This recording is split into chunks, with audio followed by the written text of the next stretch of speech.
right. It's easy to come out of environmental ethics class, any kind of sustainability class or environmental class, and feel doomed, right? It's easy to feel like the problems are overwhelming and that they're enormous and they're too complex for us to make any progress against. But I've tried to structure the class in such a way that it gives you an understanding of your power, your capacity to change things for the better, and how that change involves a change on the level of social systems and how these social systems are intersecting with environmental ones. So those have been some of my goals in structuring the class in the way that I have. Um, um, so um, so before we get into the kind of the closing argument of um, that approach, that is, before we get into a kind of direct description and discussion of uh, what it would be like to change the world for the better when it comes to environmental issues. We still need to round off and finish off a couple points about the ethics of relationship and the land ethic. So let's let's do that.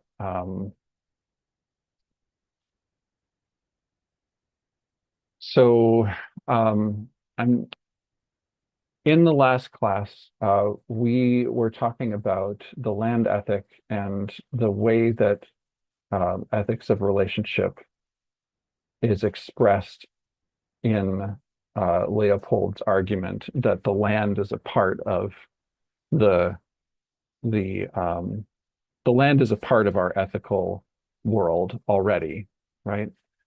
But before I get into detail about that, let me ask, what kind of like, do you want a short summary of that?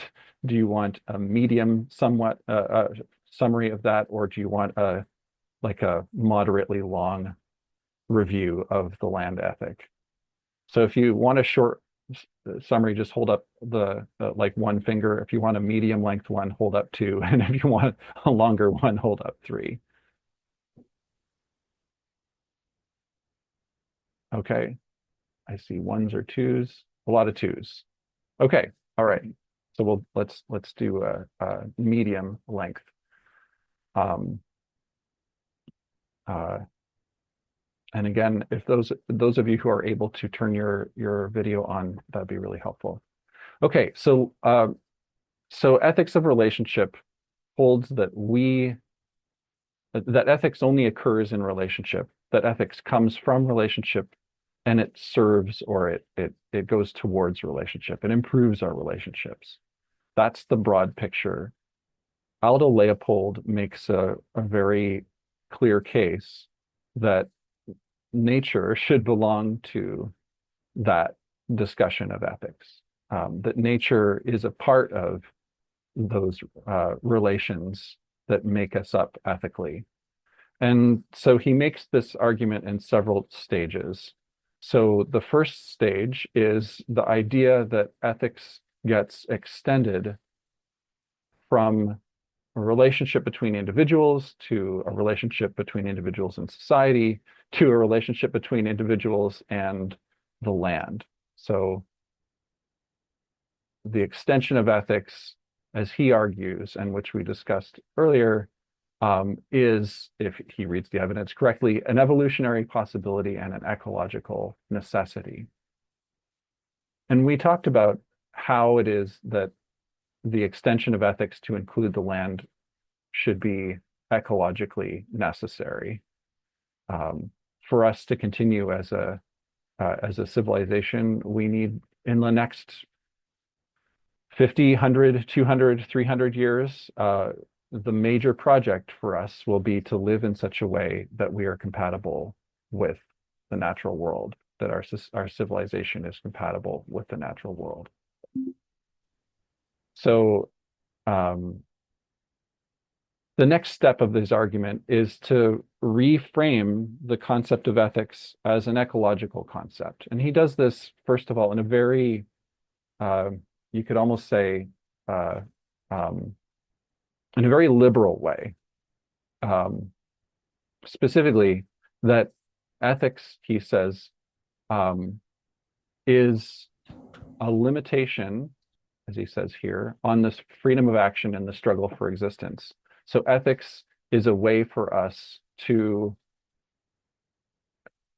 um, it's a way for us to alter our action in the community of life. Why? And for what purpose? He says it's an ethic is a mode of guidance for meeting ecological situations so new or intricate or involving such deferred reactions that the path of social expediency is not discernible to the average individual. In other words, ethics from an ecological standpoint is an intervention on behalf of the species or the community that says, "Hey, don't chop down all the trees. So if you do that, that'll impact everyone badly, and you yourself will suffer eventually. You may not immediately realize how much it will damage you to do that, but it will damage you to do that."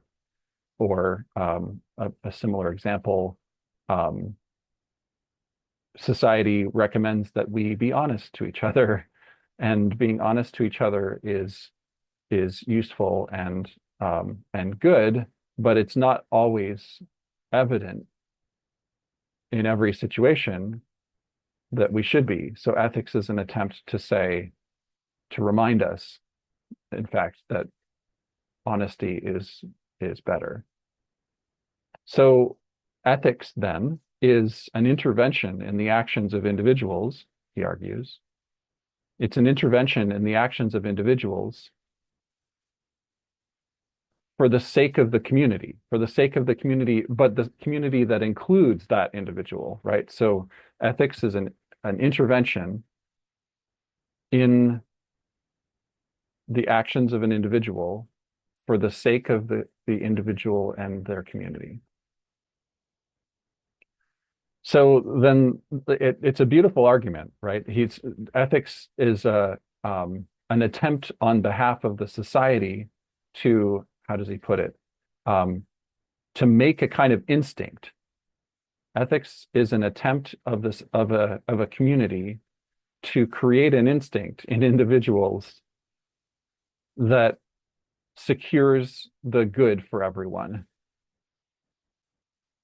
So ethics is a way to sort of create an instinct in people so that it's good for their actions are good for everyone. And he doesn't just make this point in a kind of a general theoretical way, right? He makes this point in a very he argues that in fact the land has always already been shaping us ethically. The land has always been there all along, shaping our actions. Um, we tend to think that the land is there for us to exploit, for us to use, for us to profit from, to benefit from. That's the attitude that we have towards it. The land is there for us to use it. But as he points out, we are always collaborating with the land and with other living things in the living community. We're always collaborating with those things in all of the actions that we do. And he gives the example of the Civil War in the United States and that um, how the land shaped the Civil War. And I think he gives a really powerful example, but I think there's an even more powerful example. And I wish I had the maps here.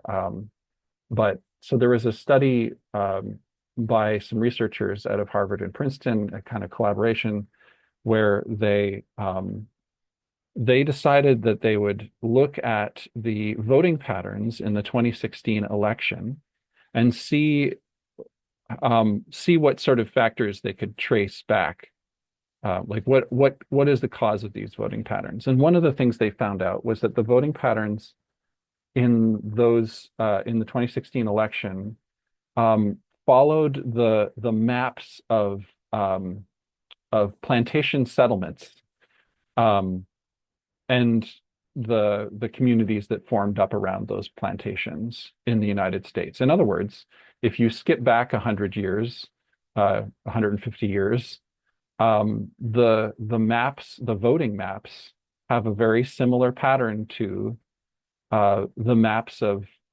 plantation enslavement, and so that's already pretty remarkable, right? That there's a kind of continuity in values and so on. But when you think it through, it makes a huge amount of sense. Um, the kinds of the kinds of values that people have in those areas are fairly consistent, right? They stay over time. They have a stickiness to them. But one thing they found even more interesting was that when they looked at the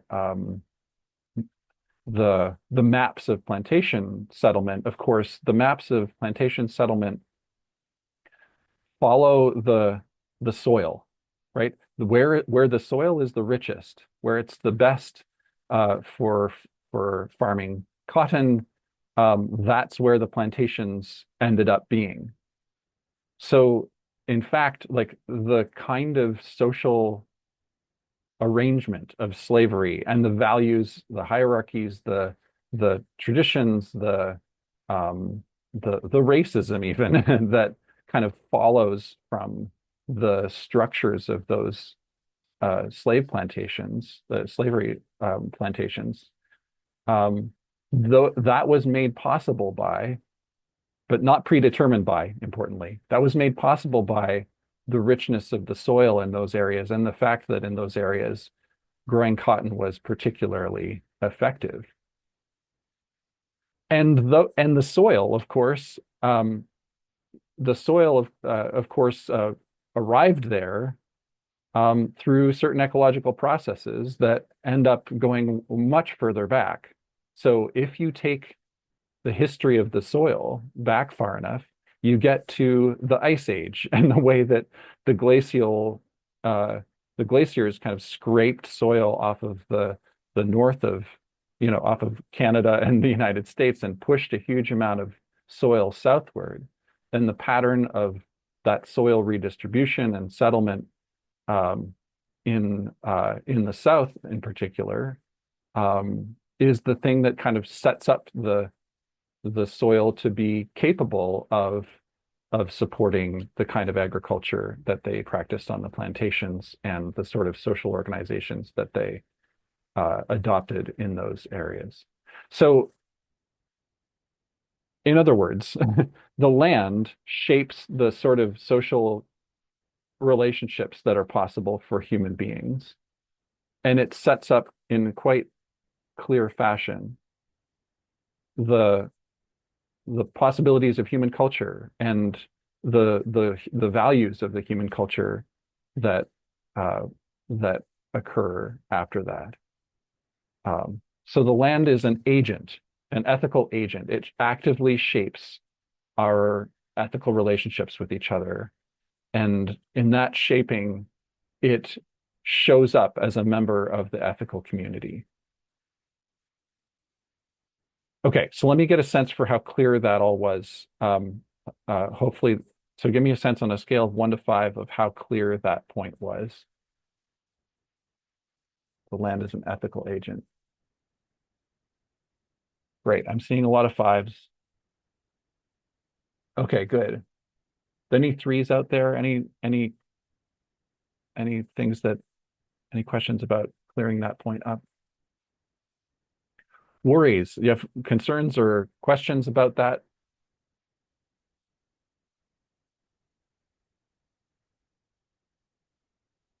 Okay, all right. Okay, so um, excuse me. Okay, so once we have identified ourselves as a part of the biotic team, right? Along with the land. Once we've identified ourselves as part of a biotic team, then Leopold argues our individual actions, like in order to create like a land ethic, in order for us to incorporate into our way of thinking, our Western way of thinking, right? This doesn't apply necessarily to indigenous North American or other indigenous kinds of thinking.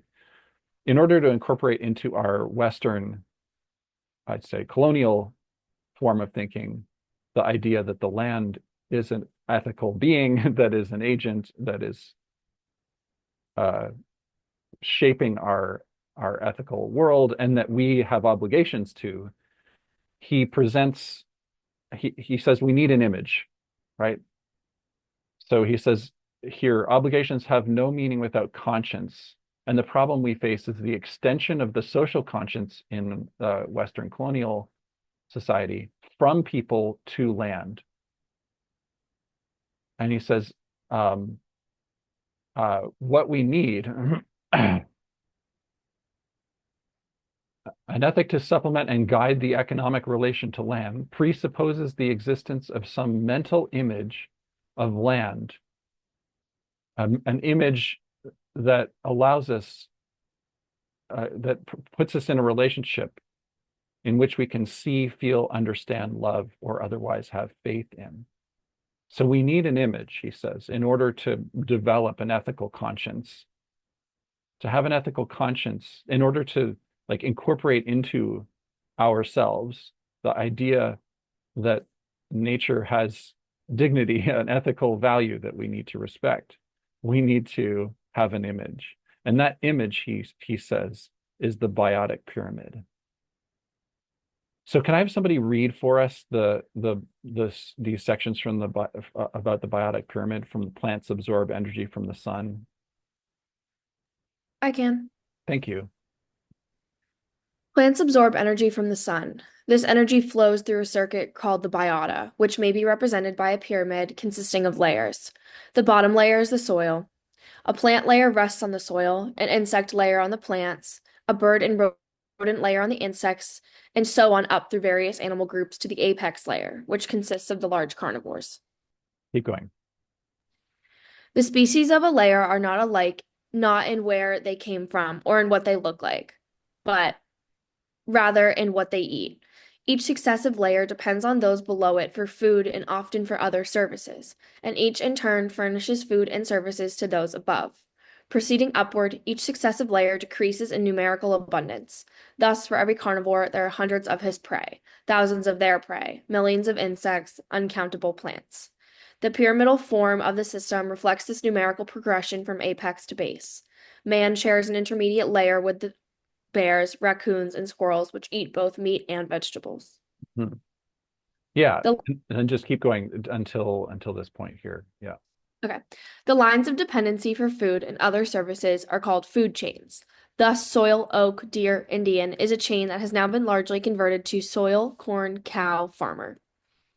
Each species, including ourselves, is a link in many chains. Okay, you can stop there. Thank you. Okay, so this is pyramid is a system of relationships, not just food chains, as he mentions, but importantly, including food chains. It's a system of relationships, and everything above the bottom layer depends on that bottom layer in order for it to exist, right? So the image that he's giving is an image of energy, right? Plants absorb energy from the sun, living energy, life energy. The possibility of us living at all comes to us through the pipes, the connections, the flow of energy from the plants upward into the rest of the living system. And so when we eliminate the as we eliminate the diversity of that living system, as we reduce it, as we harm it, then we're harming those relationships and unbalancing the soil, but we're also endangering the very like flows of nourishment, the flow of energy, the flow of life into ourselves. So So the key point is that this image of energy um, is an image of the interdependence of living things, right? So the biotic pyramid is an energy flow. It's an image of energy flow. Okay, so he started off, and so I'm going to engage in a little bit of criticism here and then we'll get into the next section of our discussion. So that is, we'll connect this with society and social action and that kind of thing. So Leopold started off with this idea that we have to extend ethics from ourselves to other things, right? Let me write this in a note here. So I'm just going to create a note and then share it with you all. Um,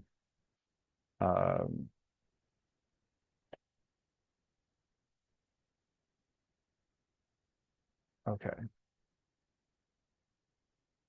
so you should be able to see that note in the meeting. Can you all see the note? I just shared it into the. Okay, great. So he starts off with the argument that we need to expand ethics to include the land, right? So that's the way he frames it. That, of course, presumes that ethics starts with us, with people. It presumes that ethics starts with people. That's literally anthropocentric.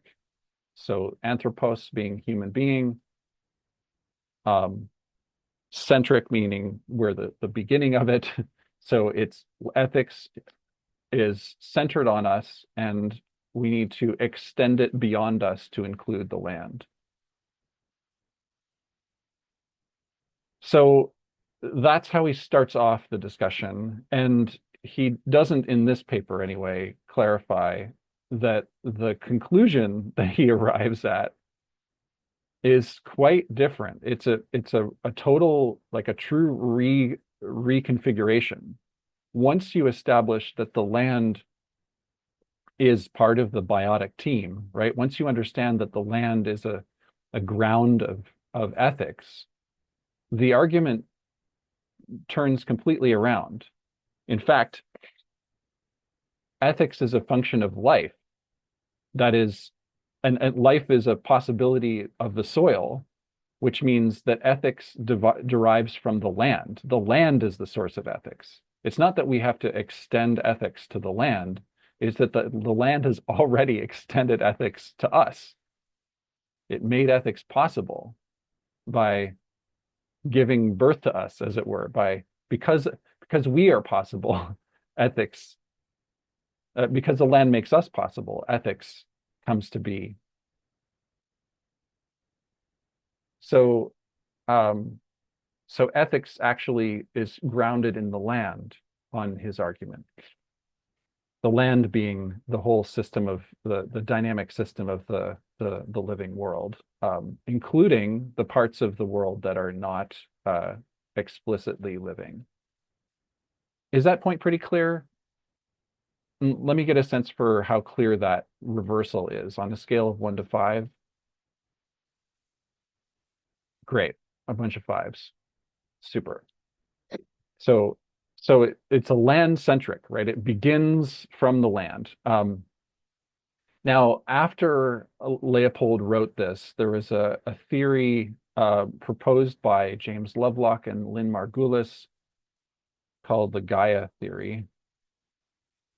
It started off the Gaia hypothesis, but there's plenty of evidence for it, so it's become Gaia theory.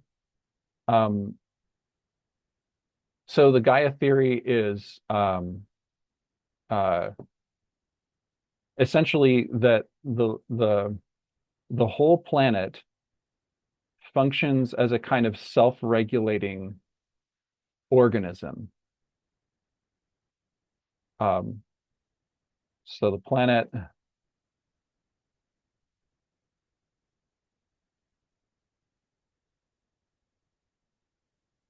self-regulates, and there's plenty of evidence for it doing this. So, but before we get into how it does this, we need to talk a little bit about organisms in general. So organisms respond to their environment, but they also shape their environment. And when organisms shape their environment, they create new possibilities for other living things. So, um, so let me give you an example. Moss, right? Moss, when it grows on a rock, like so let's say lichen starts us off. Lichen gets little like gets a foothold on a rock, and instead of uh um water and dirt kind of just washing over the rock, the lichen kind of uh holds some of the dust and dirt on the surface of that rock.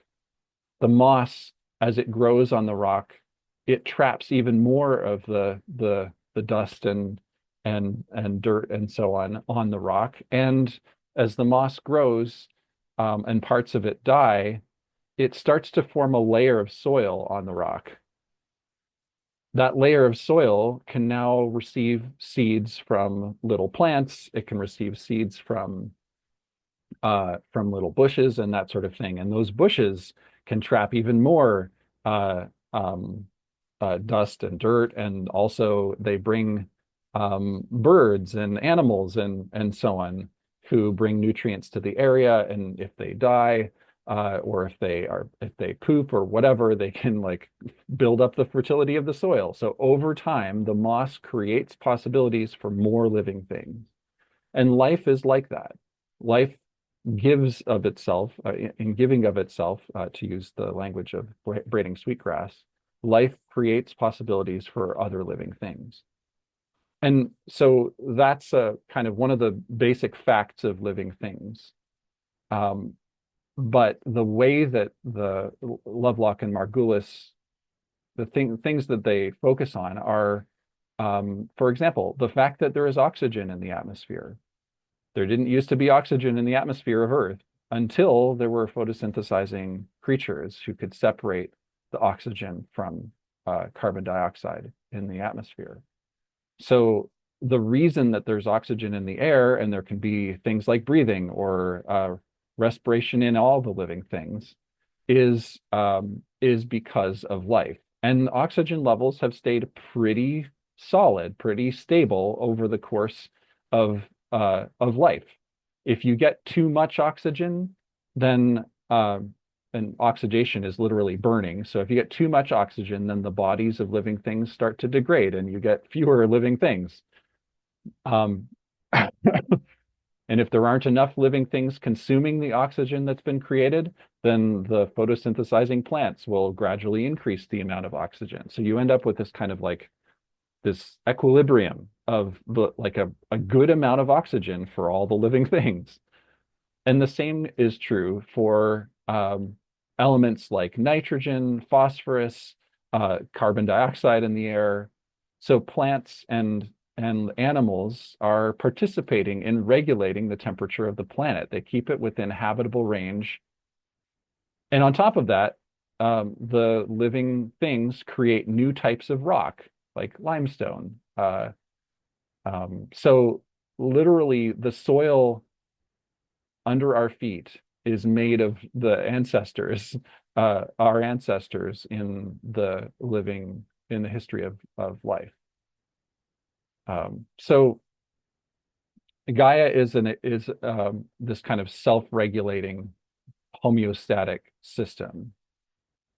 Um, okay, is that pretty clear? Let me get a sense for how clear that is on a scale of 1 to 5. Great, that's a lot of fives. Okay, good. Super. So let's Okay, so the complexity of that living system intersects with, of course, the complexity of our social systems. What like the really difficult thing for us to think, which seems obvious when you approach it through the lens of Leopold, the really difficult thing for us to think of in terms of in terms of environmental ethics is to include ourselves in the systems of the living world, to see those systems of the living world as being um, uh, encompassing us. Uh, the idea that human beings are not separate from nature, right? When we describe the natural world, when we describe what's happening in the world as an ecological crisis, like that feels like it distances us from the problem, right? To say an ecological crisis, that we're confronting an ecological crisis appears to separate us. Like, what do we have to do with ecology? I live in, I live in a city. Like I don't, I don't need ecology. Like whatever, I don't care what happens to all that stuff, right? We have this idea that human beings are somehow separate from nature. So the really difficult thing is to think about human beings in a kind of hybrid system. We brought this up in the very first class, and it's important to bring it up again. Um, so we live in a kind of a hybrid of the human and natural systems. And so it's important for us to have a clear view of what the human systems are doing as well. So let me just, let's see. I'm just going to show you these slides. Uh, here we go.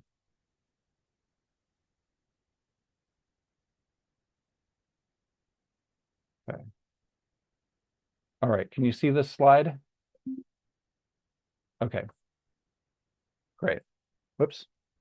So when we think about human systems, a human society, like, okay, so we're moving into the discussion of action here. How do we affect the world? How do we act ethically? How do we make the world better? There are different levels and different sort of leverage points, different places where we can intervene in a social system that would allow us to accomplish a change, to make a difference, to make things, to improve our society ethically, to act uh, on, to make the world more sustainable and so on. So one of these is the interpersonal level. So what is it that I am doing? What decisions can I, um, in particular, myself make? And um, and this can also be interpersonal in the sense of uh, like um, what sort of actions can I do to help other individuals, right? I see a person who is hungry, so I give them some food, or I see a person who's cold, so I give them some clothing, right? My individual action is an important level of intervention here. The next level is local community agency. So, like, what is it that my community can do for each other? And I think about this. This is very real when when and if you become parents. You will find out that it is not really possible for you to raise a child on your own. Like, it sounds trite and silly, but you really can't raise a kid without a village. Like, you need people to provide food. You need shelter. You need people to care for you when you're both sick, because believe me, you will all get sick at some point. So you need a community in order for people to raise children. So community agency is crucial. What can our community do for each other? What can the Loyola community do for the York Road community, and so on and so on. But then on top of this, the society is larger than our local community, and it's structured by rules, regulations, laws, that kind of thing. So if it's bad for people to be killed in car accidents, or if it's bad for houses to be to get their water through lead pipes and so on, right? Then you need to change the rules and the regulations in order to improve that situation, right? You need to change the laws to require companies or governments to change the way that the society runs in order to make things better. So that's rules and regulations. But the main thing that one of the bigger things that we saw through the course of the semester is that the people who are affected the most, the people who are damaged the most by environmental issues, who suffer from environmental vulnerabilities, are often the ones who have the least government representation. That is, the ones who are not involved in making decisions about how society is organized. So to improve sustainability, we need to incorporate those people. We need to give them, in order to remove environmental vulnerabilities, in order to create an environmentally ethical society, we need to improve the integration of people's voices into the decision-making processes of our society. In other words, we need better representation in our democracy and so on. Are all these clear so far? Okay, okay, good. So the final one is the one we're going to focus on for the rest of the class today, goals of society. So what are the goals of our society?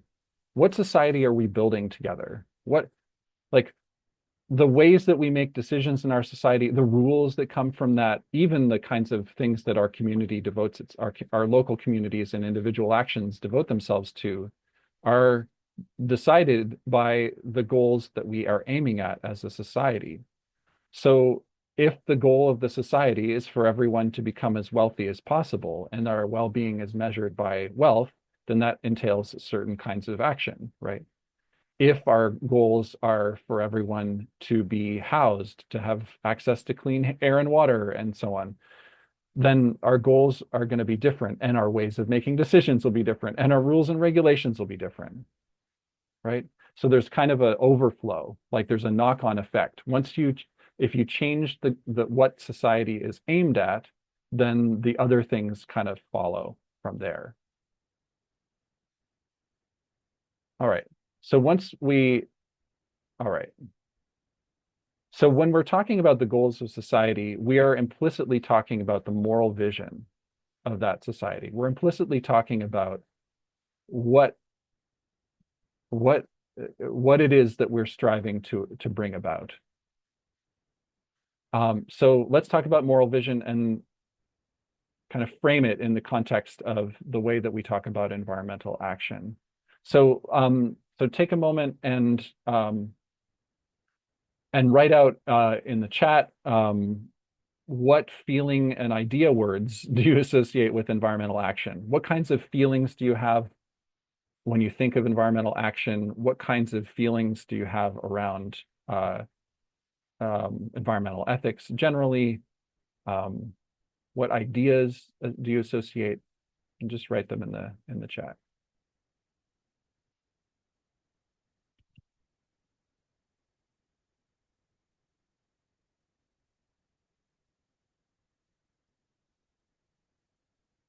Urgency, yeah. Necessity. I like that you put both. That's good. Determination, inclusivity.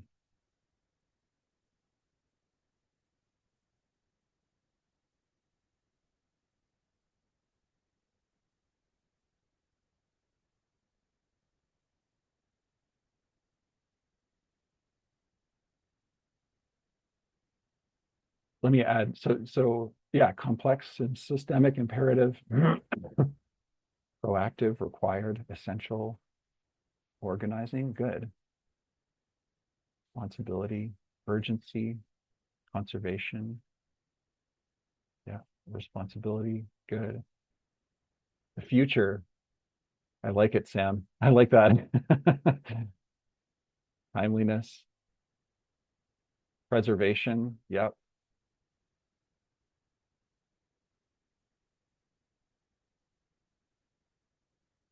Yeah, good. One of the things that we often think about is the prevention of harm, right? Like, and this is sort of, I think, a part of some of these um, that you're mentioning. I like I like the organization part. Gitanjali, do you want to say more about yours? Yeah, I feel like when I think about environmental action, I think of like people coming together and like organizing to Hmm. figure out a way to solve these problems. Hmm.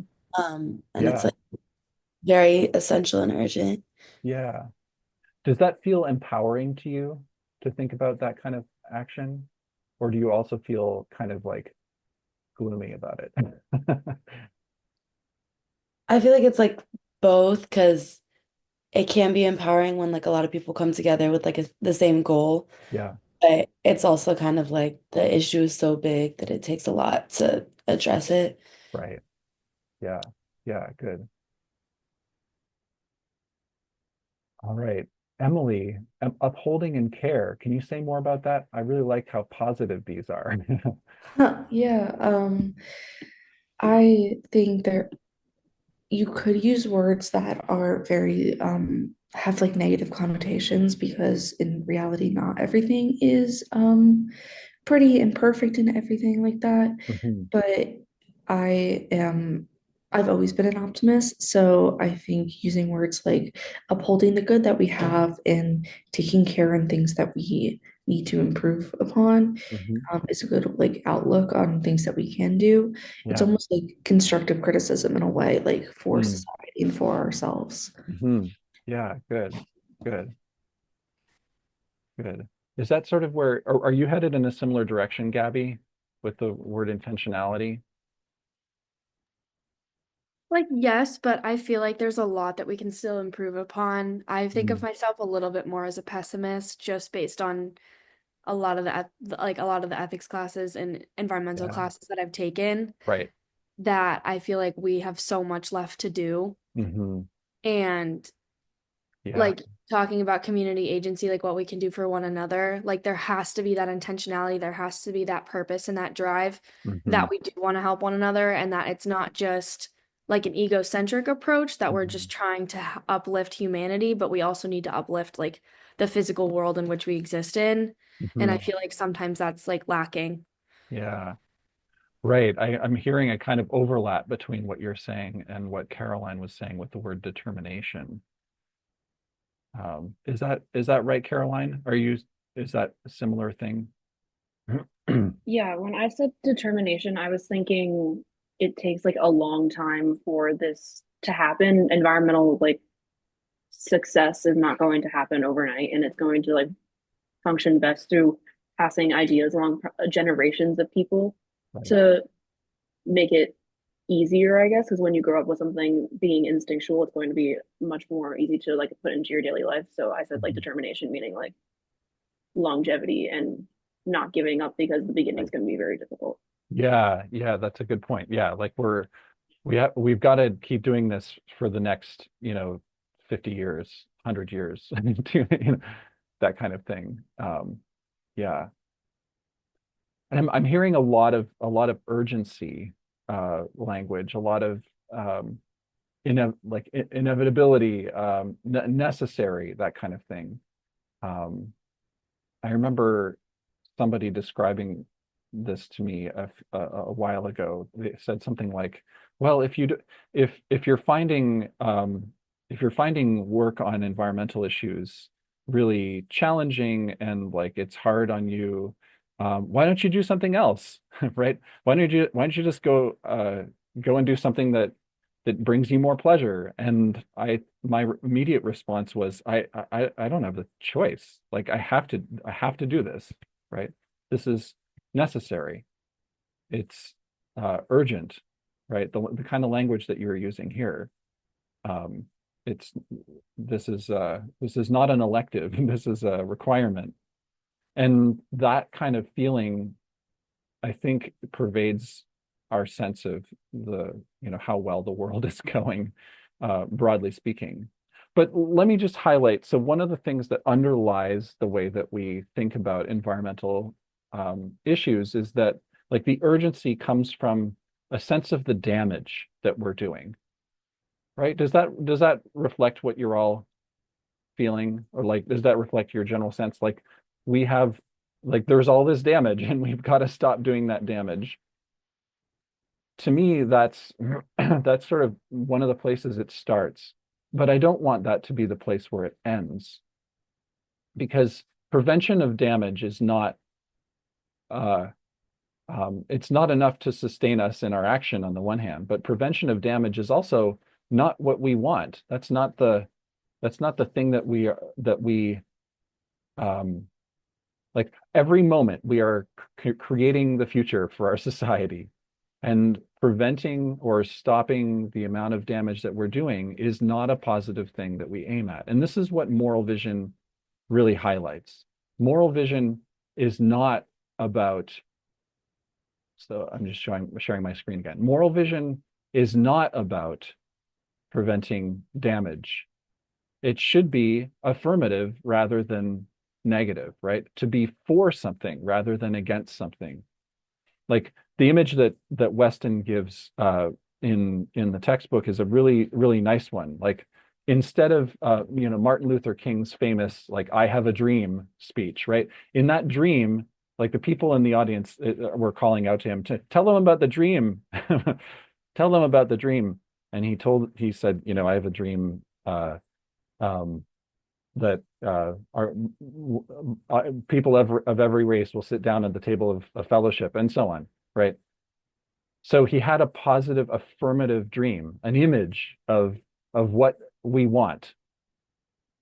He didn't say, I have a nightmare, right? He didn't say, look at all the suffering, right? All of that was there, and they did talk about it a lot, right?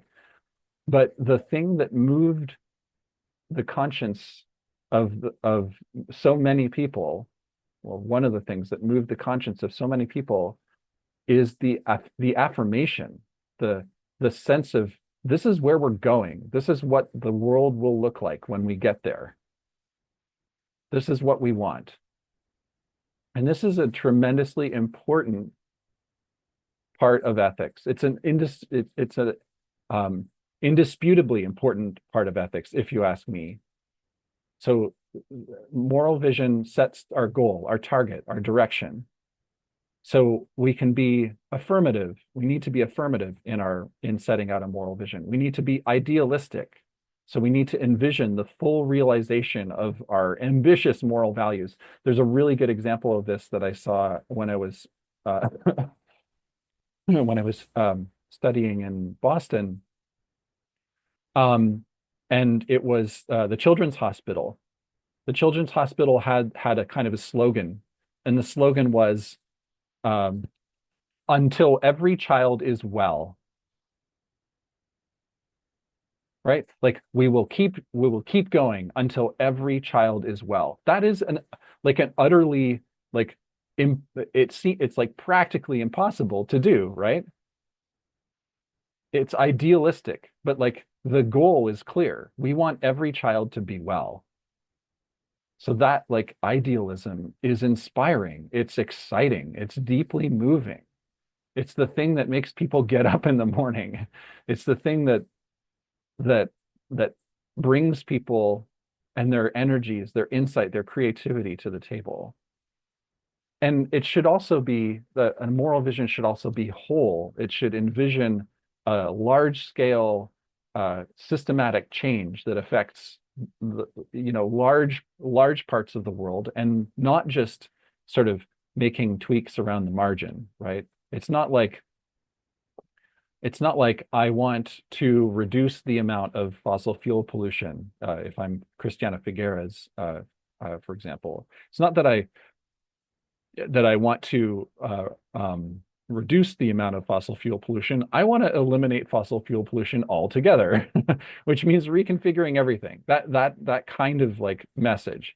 Now, um, whether that's your goal or not is another matter, but the point is that we don't just want to make little tweaks. We don't want to change things around the margin. We want a systematic, complete transformation. And moral vision should be inclusive. It should bring values together. It should invite people to connect over values. So invite everyone. Don't seek victory over anyone. aim for the widest possible appeal. If you can overcome the oppositions that get in the way of action by inviting everyone to participate, then you'll be much more effective. So why is moral vision important? Moral vision is important because it brings moral energy to people. It erases boundaries and oppositions that would otherwise undermine change. Excuse me. It clarifies where we're going. And in doing that, it clarifies what you are saying. I remember there was when the Green New Deal was first proposed, there was very little discussion of what it actually said, but there was a huge amount of discussion over what people would have to give up.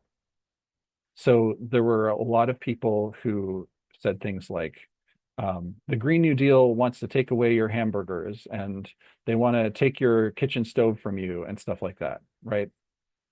And when you think about when you approach a vision that way, it really reduces the ability of people like um, you're presenting a vision of the future, a nightmare of the future, right?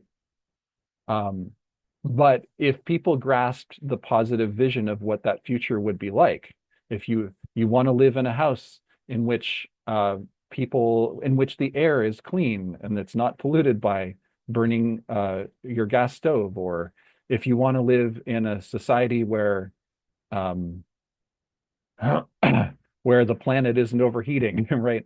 Where in fact the land is fertile, and instead of being stripped for its nutrients by our agricultural processes, um, uh, like if you set forward a positive vision of what that world will look like, then misunderstanding can start to evaporate. You can end up bringing people on board because everyone's good, ideally, is going to be included. It will be good for everyone if we bring about this moral vision. Okay, is that sketch pretty clear? Is that sketch of moral vision pretty clear to everyone? Let me get a sense on a scale of 1 to 5 of how clear all of that is. Okay, good. A lot of fives. Excellent. I'm so glad. Right. Okay, so all right, so let's take a quick look at these, and then I want to close with one more activity. So if you look at these examples of environmental slogans, can we find any that are definitely not moral visions? And can we find some that are?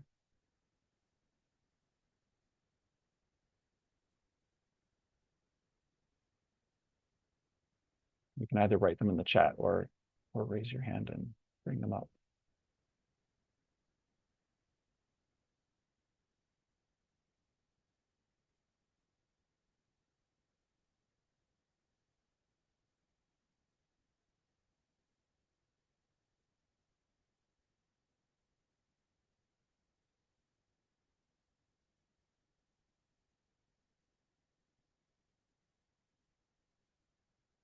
So there is no planet B. Does that give us a moral vision? Yes or no? There is no planet B, moral vision or not? No? No? Okay. Yeah. Why do you say no? What would you say, Caroline? I think it the one where it says like idealistic, like the full realization of moral values, like saying there's Yeah. no planet B kind of is just pessimistic and not optimistic. Yeah, right. It doesn't give us something to be for exactly. It just eliminates alternatives, right? It's not focused on what it would be like for that planet. Yeah. And what about and the same goes for Save the Earth. It's the only home we've got. One world, one chance, right? Reduce, reuse, recycle. Is that a moral vision? Yes or no?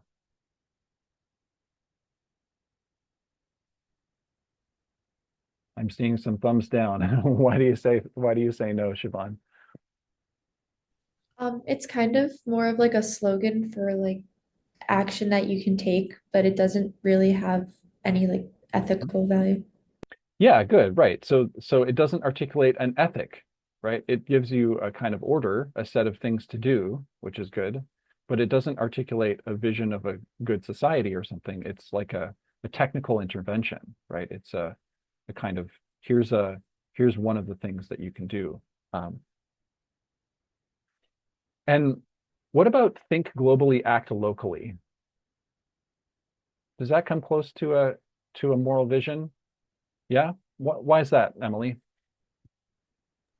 I think there's the argument that can be made that it still doesn't read as Mhm. such, but Yeah. I think it's the closest one out of the list, Mm, just because it's giving almost some guidance of what you can do to help improve. Like yeah. it doesn't go into details of what you can do locally, but Yeah. knowing you can start doing things at the local level will affect Yeah. things at the global level eventually. So I Yeah. think. Yeah, that's good. There's a kind of conscientiousness that you could count as an ethical way of being, right? There's a kind of awareness, but also it's inclusive, like it includes everyone in it. So there's some really good things, but it doesn't give us an image of what that world would be like, right? Okay, so in the last few minutes, I want to I want to give you the chance to to write out positives, write out in a positive terms what like a moral vision of what um, an environmentally solved, an environmentally ethical world would be like. So so take the examples that you can think of, take the harms that you are aware of, and try to turn those over. How could the world be better? How could it genuinely be better? Um, what sort of ethical world would we be living in? So take a few minutes to write out something that would count as a kind of moral vision for yourself. I know it might take some imagining, but um, one way to do it, of course, is as I was suggesting, take the negatives that you have in mind and flip them over into positives, right? So instead of uh, you know, reducing the harm to communities, like turn it over into say, like we want thriving, healthy communities, like that kind of thing. We want better connections with each other, that sort of thing. Okay, so take a few minutes and write something like that out in the notes here, and then we can discuss.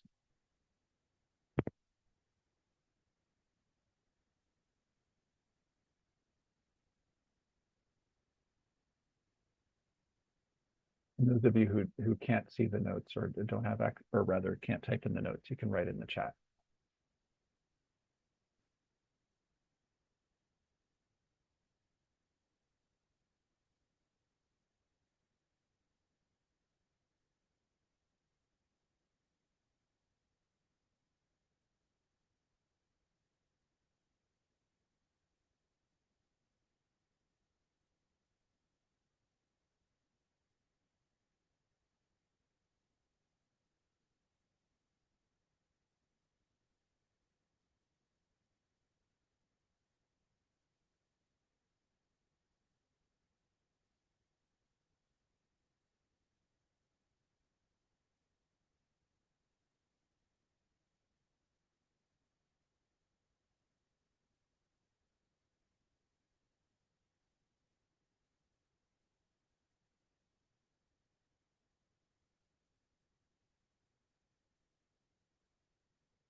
Mhm.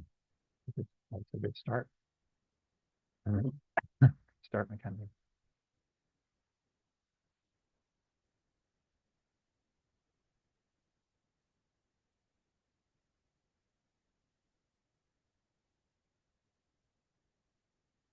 Okay. So I'm seeing, so let's try to take these, there are a couple here, less individualism, emphasis on community. I see people getting at a positive thing. Let's try to rephrase it as completely positive, right? Take out the word less and replace it with the positive version.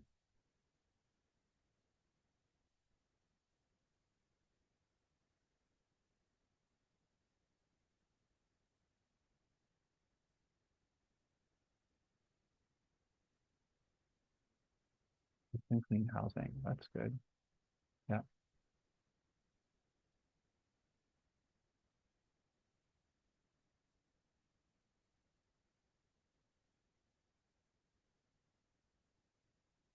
Build community of the soil. That's lovely.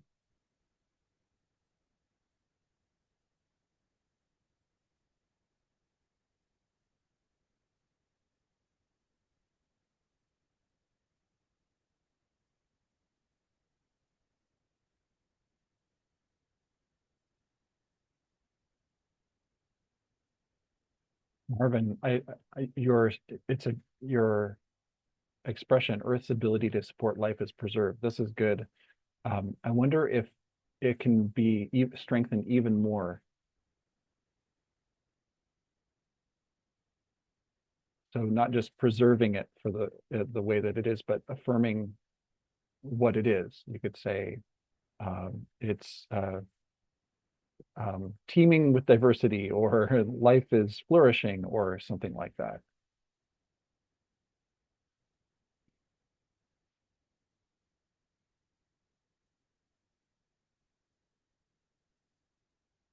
Cecilia L.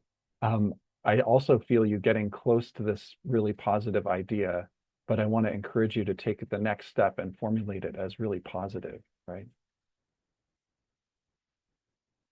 So instead of not disrupting our natural environment, what could we say instead that would be positive?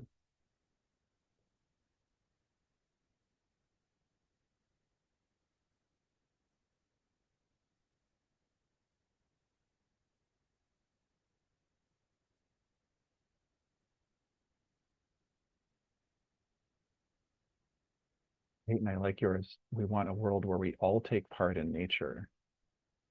Can you say more about what taking part in nature would look like? Breathe fresher air. That's good. Plentiful environment for all persons, filled with equity. That's lovely. I like that a lot. The gift of sunlight, using the gift of sunlight, that's lovely too.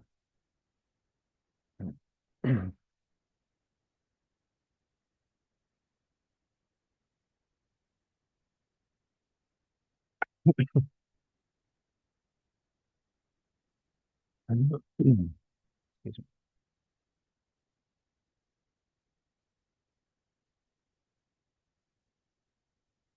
me. Gabby, this is lovely. Can you share yours? We want to uplift. Yeah, I just think that it's important that we start prioritizing the relationship between the land and humanity, just like we've been talking about this whole class. I feel like I said before with what I'd written, we live in a very egocentric society and a very like human-centric society. And I feel like moving away from ourselves and acknowledging the natural world around us will disrupt like our societal complacency, where instead of like maintaining the boundaries that we have set now, we need to kind of like reform the way that we think and the way that we address the soil, the way that we address the sun, the way that we address like any natural living thing in the world around us, and move towards a care for the common good, not just for ourselves, not just for humanity, but create an identity that like we can be proud of and that we can, almost gift something to the people that come after us, and that understanding that like it's not just us, but like the organisms that we interact with now are not separate from us, and that like in order to maintain the living world, now we have to maintain it for future generations. Nice. Yeah, I like that care for the common good, right? That we're here not just caring for ourselves, but caring for everyone. That's really nice too. And Oh, Cecilia, I really like your elaboration there, the way that you rephrased it. Can you share what you're thinking about and how you approach phrasing it that way? Yeah, so I originally said leave no trace because I was kind of thinking about Yeah, the kind of saying where you take what you bring in and you kind of don't leave anything behind. I'm thinking yeah, about like specifically hiking or going to certain yeah. places outside, but I think this is more of a positive way of thinking about it where instead of I think leaving no trace is kind of focusing on the humans and what we Mm, do, but supporting local wildlife thoughtfully and respectfully kind of focuses on the nature and what's going on outside. yeah. And by thinking about it in a more thoughtful and grateful way, we can kind of help it flourish and help it grow in the future so the nature Uh-huh. around us can stand for longer. Yeah, yeah, I really like that. I like that the consideration is for like the how do I help the living things around me thrive and flourish? That's really nice. I like that. And Caroline, can you share what you're thinking about with the we can give back to nature? Yeah, I was thinking a lot about braiding sweetgrass and talking about like the reciprocity relationship about humans and nature, and that if we take care of nature, we will also therefore last longer as humans, because if we continue along the path that we are going, nature is going to suffer and then we are also going to suffer. So I was just Mm, thinking of like sustainability and reframing yeah, that kind of thing. I really like that mutuality point that you're bringing out there. That's really nice. And um, the this relationship of uh, giving back, right? That nature is already giving to us. Seeing this relationship as one of giving and receiving, but also how can we be a provider for the natural world as well, right? Instead of thinking about nature as a set of resources for us to use, how can we think about ourselves as being, as it were, resources for the natural world? How can we turn ourselves towards caring for the children of all species for all time? um, well, thank you. These are really what I'm really enjoying these, and I hope that you continue to try to formulate your ethical vision and work together with other people to formulate an ethical vision coming out of this class. Now that you have hopefully a richer sense of what's possible and the positives that can come from environmental ethics. So take care, everybody. Thanks for this class. I've really enjoyed working with you all, and I hope that you have a really good exam period, that your final papers go well, and I'll see you at the exam. Um, that'll be the next time we'll see each other in person. Okay, bye-bye, everybody. Thank you. Thank you. Thank Thank you. you. Feel Thank you. better. Thank you. Could I ask a question real quick about the exam? Of course.